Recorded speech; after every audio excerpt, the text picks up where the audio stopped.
रुस युक्रेन युद्ध तेस्रो वर्षमा प्रवेश गर्दै रुसी सेनामा नेपालीको संलग्नता सरकारका लागि टाउको दुखाएको विषय। काठमाडौँको नागार्जुन नगरपालिका 6 भैरव टोलमा एकै परिवारका तीनजनाको हत्या गरी एक पुरुषले आत्महत्या गरेको हुन सक्ने प्रहरीको आशंका। 2 अन्तर्राष्ट्रिय विमानस्थल सञ्चालन नभए पनि अर्को विमानस्थल बनाउने सरकारको योजनालाई लिएर प्रश्न चिन्ह खडा, आर्थिक भार बढ्न सक्ने चिन्ता। भारतमा जारी किसान आन्दोलन हिंसात्मक बन्दै 1 जना प्रदर्शनकारीको मृत्यु, प्रहरीले बल प्रयोग गरेको भारतीय कङ्ग्रेसको आरोप। र आइसिसी विश्वकप लिग 2 सिरिजमा नेपाल लगातार दोस्रो पटक नामिबियासँग पराजित। नमस्कार, कान्तिपुर डायरीका साथमा साथी दीपशिखा र म नवीन। समाचार अब विस्तारमा। रुसले युक्रेन विरुद्ध आक्रमण गरेपछि दुई देशबीच चर्किएको युद्ध यसै साता तेस्रो वर्षमा प्रवेश गर्दैछ। सन् 2022 फेब्रुअरी 24 का दिन रुसले थालेको आक्रमणपछि पछिल्लो दशककै सबैभन्दा ठूलो युद्धको थालनी भएको थियो।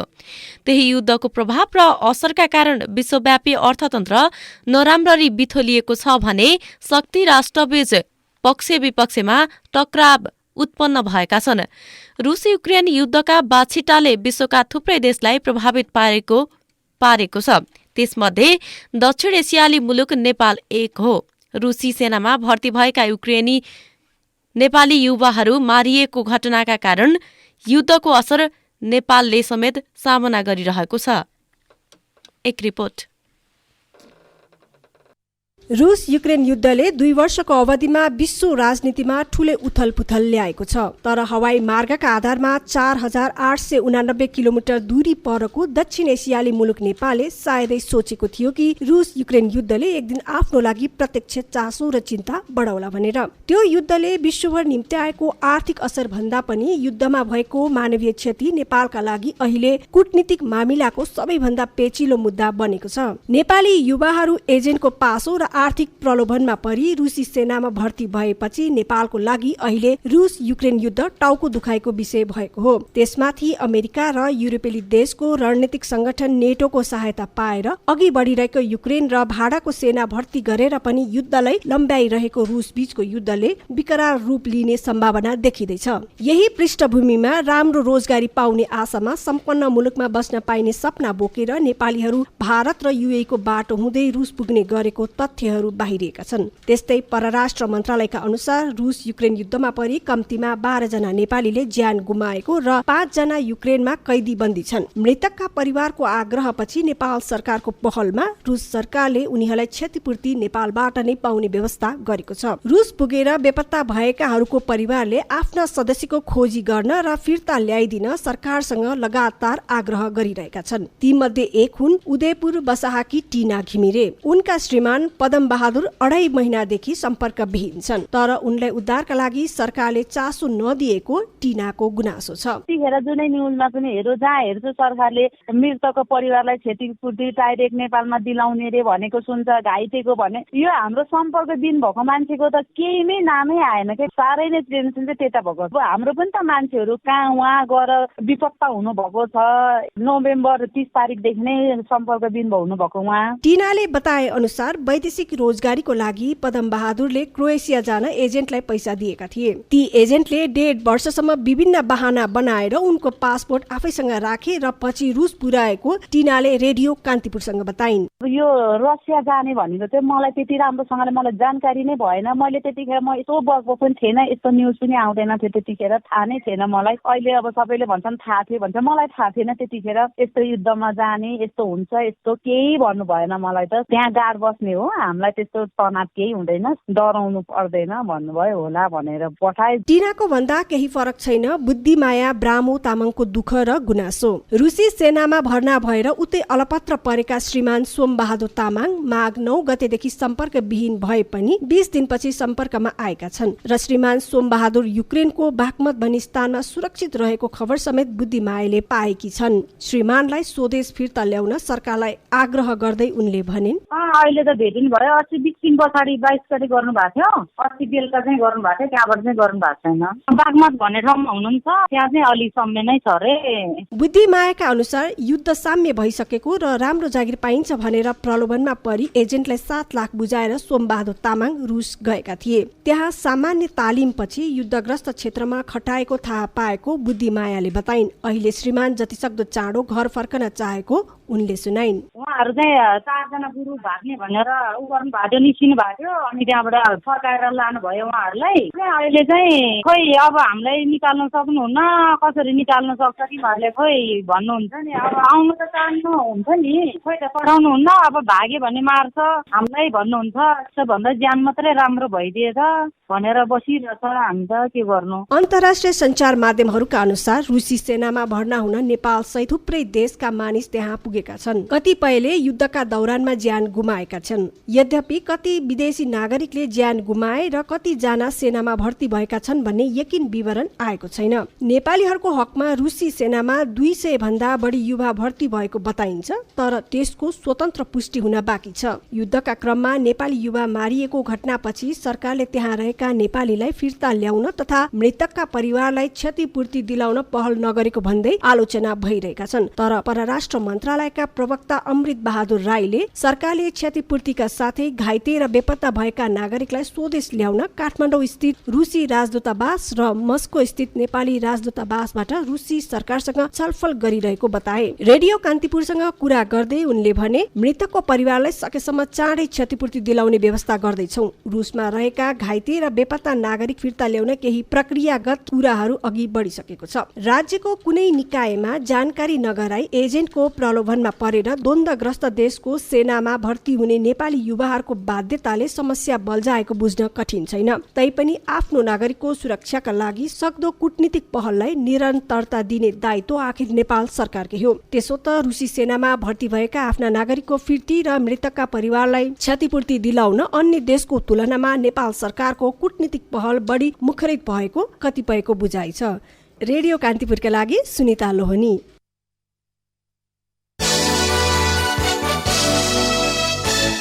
काठमाडौँको नागार्जुन नगरपालिका 6 भैरव टोलमा एकै परिवारका 3 जनाको हत्या भएको छ। सोलुखुम्बुको दुधकुण्ड घर भई नागार्जुन नगरपालिका 6 भैरव टोलमा बस्दै आएकी 38 वर्षीय ईश्वरी श्रेष्ठ, निजकी 8 वर्षीय छोरी अनिशा श्रेष्ठ र 2.5 वर्षकी नातिनी शिवानी श्रेष्ठको हत्या भएको जिल्ला प्रहरी परिसर काठमाडौँका प्रवक्ता तथा प्रहरी उपरीक्षक नवराज अधिकारीले जानकारी दिनुभयो।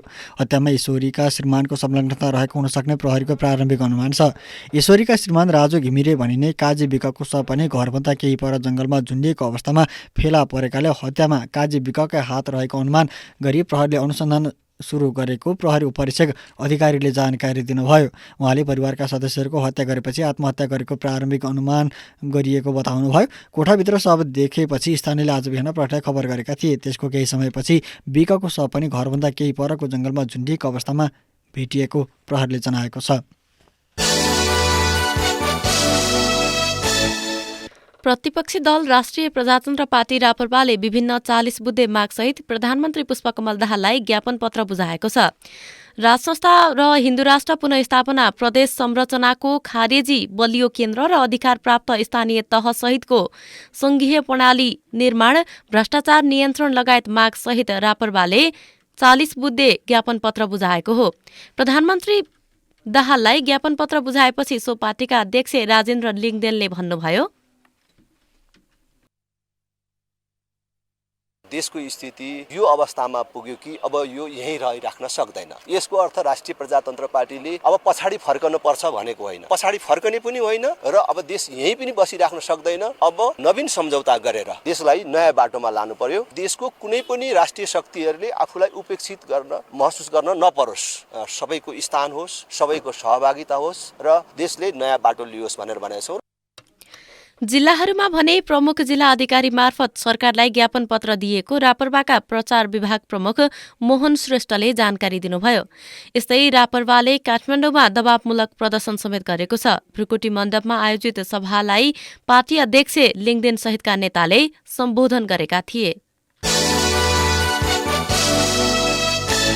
अन्तर्राष्ट्रिय मातृभाषा दिवस नेपालमा पनि आज मनाइएको छ। नेपाल प्रज्ञा प्रतिष्ठान, नेपाल आदिवासी जनजाति उत्थान राष्ट्रिय प्रतिष्ठान, युनेस्को लगायतका सरकारी तथा गैर सरकारी सङ्घ संस्थाहरूले मातृभाषा संरक्षण एवं सचेतना जगाउने उद्देश्यसहित विभिन्न कार्यक्रम आयोजना गरेका थिए। सन् 1952मा बङ्गलादेशमा बङ्गाली भाषा बोल्न पाउनुपर्ने मागसहित गरिएको आन्दोलनको सम्झनामा राष्ट्रसङ्घको आह्वानमा मातृभाषा दिवस मनाउन सुरु गरिएको हो। नेपालको राष्ट्रिय भाषाको रूपमा नेपाली भाषा बोल्दै आए पनि राष्ट्रिय जनगणना अनुसार मातृभाषाको सङ्ख्या 124 पुगेको छ। कान्तिपुर डायरीमा अब ब्रेकको पालो। ब्रेकपछि कान्तिपुर डायरीमा अब कान्तिपुर सविस्तारको पालो। कान्तिपुर सविस्तार। त्रिभुवन अन्तर्राष्ट्रिय विमानस्थल बाहेक अन्य 2 अन्तर्राष्ट्रिय विमानस्थलमा हाल अन्तर्राष्ट्रिय उडान भएका छैनन्। भैरवाको गौतम बुद्ध र कास्कीको पोखरा विमानस्थल अन्तर्राष्ट्रिय उडानको प्रतीक्षामा छन्। अरबौं लगानी भएको विमानस्थल सञ्चालन हुन नसकेको अवस्थामा सरकारले निजगढ विमानस्थल निर्माणलाई अघि बढाएको छ। भएका विमानस्थल सञ्चालन गर्नुको साटो अर्को विमानस्थल बनाउने निर्णयले राज्यलाई थप आर्थिक भार पार्ने चिन्ता व्यक्त भएका छन्। गत कार्तिक 23 गते बसेको मन्त्री परिषदको बैठकले निजगढ विमानस्थलबारे पुनः एउटा निर्णय गर्यो। वर्षौंदेखि चर्चामा रहेको र केही प्रारम्भिक काम समेत अघि बढिसकेको सो विमानस्थलको काम अघि बढाउने विषय चालु आर्थिक वर्षको बजेटमा पनि समेटिएको छ। झण्डै 4.5 खर्ब रुपैयाँ लागत अनुमान गरिएको निजगढ बनाउने चर्चा हुँदा काठमाडौँ स्थित त्रिभुवन विमानस्थल साँघुरो भएको भन्दै यात्रुको चाप घटाउने लक्ष्यसहित निर्माण गरिएको 2 अन्तर्राष्ट्रिय विमानस्थललाई बेवास्ता गर्न नहुने मत समेत प्रकट भइरहेका छन्। किनभने भैरवा स्थित गौतम बुद्ध अन्तर्राष्ट्रिय विमानस्थलमा अहिले कुनै पनि विदेशी विमानले उडान भरेका छैनन् भने गौतम बुद्ध अन्तर्राष्ट्रिय विमानस्थलमा केही समय जजिराले उडान गरे पनि अहिले उसले समेत आफ्नो उडान रोकेको छ। आन्तरिक उडानतर्फ वार्षिक 50 करोडको आम्दानी गर्दै आएको गौतम बुद्ध अन्तर्राष्ट्रिय विमानस्थलको खर्च भने वर्षको 33 करोड भएको उड्डयन प्राधिकरणको तथ्याङ्कले देखाउँछ। सो विमानस्थलको कुल लागत भने 9 अर्ब हो। यसरी राज्यले अर्बौं लगानी गरेको विमानस्थल सञ्चालनमा नआउँदा उड्डयन क्षेत्र मात्र होइन त्यहाँका निजी क्षेत्र समेत निराश छ। सिद्धार्थ सञ्जाल रूपन्देहीका वरिष्ठ उपाध्यक्ष तथा सिद्धार्थ होटल एसोसिएसनका अध्यक्ष चन्द्र प्रकाश श्रेष्ठ भन्छन्, सरकारलाई हामीले पटक पटक चाहिँ अनुरोध गर्यौं। सुविधाको दृष्टिकोणले इन्डियाबाट पनि असंख्य पर्यटकहरू आउने दृष्टिकोणले चाहिँ दिल्ली, बनारस, लखनऊ लगायत चाहिँ एसियाका पूर्व दक्षिण साइडका बुद्धिस्टहरूलाई ल्याउनलाई थाइल्यान्ड लगायत श्रीलङ्का, भियतनाम, म्यानमार लगायतमा चाहिँ यो कनेक्टिभिटी चाहिँ जोड दिनुहोस्, चलाइदिनुहोस्। व्यवसायहरूको अवस्था एकदमै नाजुक भइसकेको छ। यसबाट चाहिँ यो चलेको खण्डमा निश्चित रूपमा चाहिँ व्यवसायहरू पनि सस्टेन हुन्छ भन्ने कुरा हामीले पटक पटक राख्यौँ। पटक पटक वार्ता पनि भयो, मन्त्री स्तरीयमा पनि वार्ता भयो। तर अहिलेसम्म पनि एउटा गजिरा एयरलाइन्सले सुरुमा चलाएको थियो, त्यसपछि चल्न नसकेको अवस्था अहिलेसम्म भएको छ। भैरहवाको गौतम बुद्ध मात्र होइन, पोखरा अन्तर्राष्ट्रिय विमानस्थलको हविगत समेत उस्तै छ। झण्डै 22 अर्ब रुपैयाँ ऋणमा बनेको पोखरा अन्तर्राष्ट्रिय विमानस्थल सञ्चालन भएको 1 वर्ष पूरा भएको छ। तर वर्षमा एकाध चार्टर उडान बाहेक अन्तर्राष्ट्रिय उडान भएको छैन। जानकारहरूका अनुसार सो विमानस्थलको आम्दानी वार्षिक 55 करोड र सञ्चालन खर्च करिब 24 करोड छ। पोखराका निजी क्षेत्रदेखि प्रदेश सरकार समेत पोखरा अन्तर्राष्ट्रिय विमानस्थल सञ्चालनका निम्ति प्रयासरत रहेको सम्बद्ध अधिकारीहरू बताउँछन्। तर केन्द्रीय स्तरबाट नै सो विमानस्थल सञ्चालनमा कुनै चासो नदेखिएको स्थानीय व्यवसायीहरूको बुझाइ छ। पोखरा पर्यटन परिषदका अध्यक्ष पोम नारायण श्रेष्ठ भन्छन्, हामी प्राइभेट सेक्टरले तपाईँको चाहिँ धेरै नेपालमा अपरेट गर्ने धेरै एयरलाइन्सहरूसँग चाहिँ एउटा चाहिँ धेरै मिटिङ्सहरू गऱ्यौँ।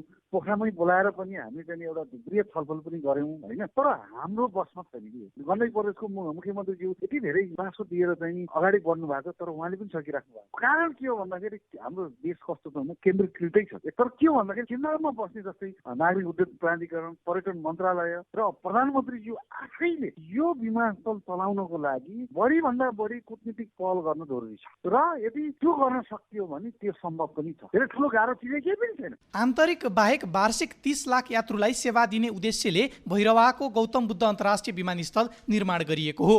तर हवाई रुटको विषयमा भारतसँग सहमति हुन नसक्दा बाधा उत्पन्न भएको छ। यस्तो अवस्थामा विमानस्थलको भविष्यलाई लिएर चासो र चिन्ता व्यक्त भएका छन्। नागरिक उड्डयन प्राधिकरणले भने विमानस्थलहरू सञ्चालनका लागि सबै पक्षको सक्रियता आवश्यक भएको बताएको छ। प्राधिकरणका सहप्रवक्ता ज्ञानेन्द्र भूल भन्छन्। अन्तर्राष्ट्रिय उडानको हकमा नागरिक उड्डयन प्राधिकरण तर्फबाट जुन भौतिक कुराहरूमा अथवा पूर्वाधारका कुराहरूमा गर्नुपर्ने कामहरू कम्प्लिट भएको छ, तर पोखराको केसमा केही इस्युहरू पोखराको केसमा छन्, त्यो अपरेसनल टेक्निकल इस्युहरू पनि छन्। भैरवाको केसमा नियर बोर्डर एयरपोर्ट भएकोले गर्दा भैरवाको केसमा पनि केही अपरेसनल र टेक्निकल इस्युहरू चाहिँ हामी चाहिँ हाम्रो छिमेकी कन्ट्रीसँग बसेर सेटअप गर्नुपर्ने खालका कुराहरू छन्। र प्लस सबभन्दा ठुलो कुरा भनेको नागरिक उड्डयन प्राधिकरणले विमानस्थलको चाहिँ निर्माण गरिसकेपछि त्यहाँको कमर्सियल सम्भावना, त्यहाँ कमर्सियल फ्लाइट हुने भन्ने कुरा चाहिँ अब नागरिक उड्डयन प्राधिकरणमा मात्र सीमित भएन। नवनिर्मित 2 अन्तर्राष्ट्रिय विमानस्थलमा नियमित उडान नहुँदा प्रस्तावित निजगढ अन्तर्राष्ट्रिय विमानस्थल सञ्चालनको ग्यारेन्टी नभई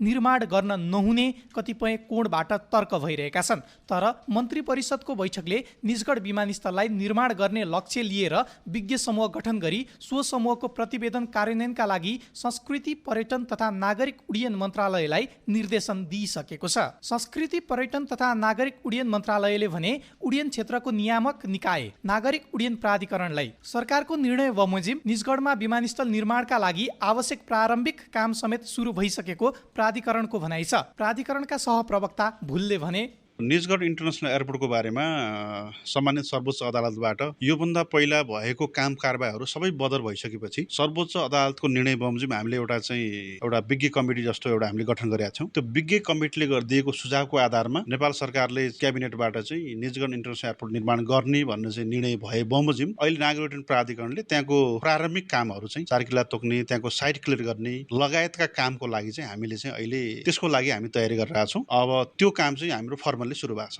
प्राधिकरणका अनुसार नेपालको उड्डयन क्षेत्रमा 80 अर्ब बराबरको लगानी छ।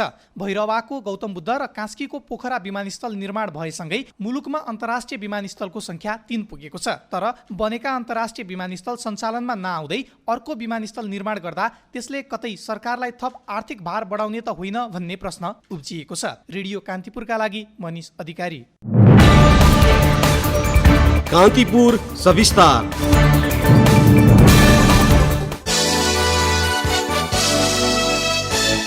एकीकृत समाजवादीका नेता झलनाथ खनालले गठबन्धन सरकारप्रति पार्टीभित्र असन्तुष्टि बढेको बताउनु भएको छ। झापामा आयोजित एक कार्यक्रममा खनालले सत्ता गठबन्धन लक्ष्य अनुसार चल्न नसकेको बताउनु भएको हो। उहाँले भन्नुभयो,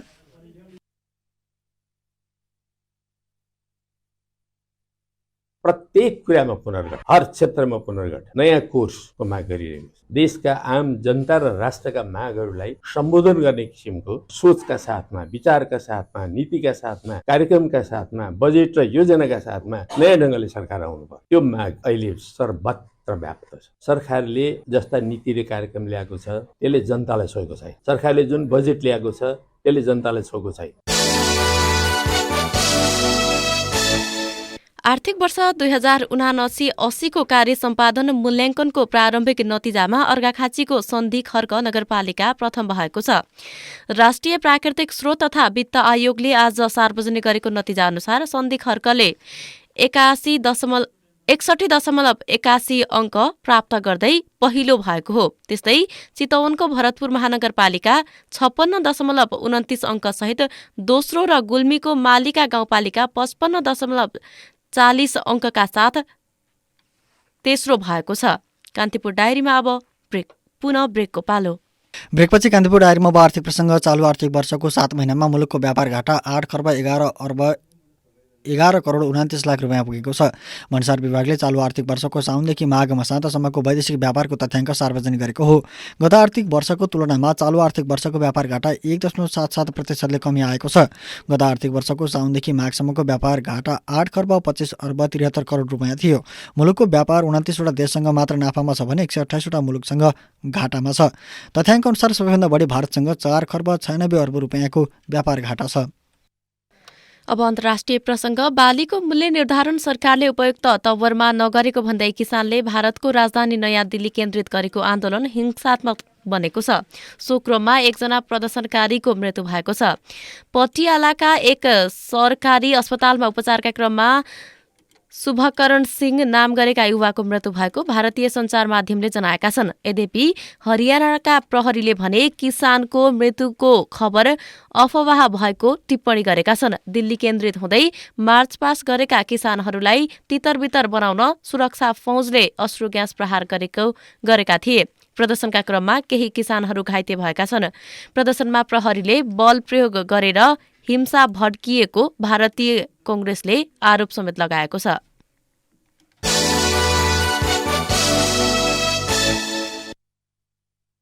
अब एउटा खेल प्रसङ्ग। आइसिसी विश्वकप क्रिकेट लिग 2 सिरिजमा नेपालले नामिबियासँग लगातार दोस्रो हार बेहोरेको छ। आज भएको खेलमा नामिबियाले घरेलु टोली नेपाललाई 2 विकेटले पराजित गरेको हो। कीर्तिपुर स्थित त्रिवी क्रिकेट मैदानमा नेपालले दिएको 169 रनको लक्ष्य नामिबियाले 40 ओभरमा 8 विकेट गुमाउँदै पूरा गर्यो। नामिबियाको जितमा कप्तान जेराड एरास्मसले 52 रनको अर्धशतकीय इनिङ्स खेले। नेपालका कुशल भोर्तेले तथा दिपेन्द्र सिंह ऐरी, ललित राजवंशी, कुशल मल्ल र कप्तान रोहित कुमार पौडेलले समान 1-1 विकेट हात पारे। त्यसैगरी नामिबियाले टस जितेर फिल्डिङ रोजेपछि पहिले ब्याटिङ गरेको नेपाल 37 ओभर 1 बलमा 168 रनमा अलआउट भएको थियो। नामिबियाले सिरिजको पहिलो खेलमा नेपाललाई 4 विकेटले पराजित गरेको थियो। यो नतिजासँगै नामिबिया 3 खेलबाट 4 अङ्कसहित तालिकाको शीर्ष स्थानमा छ।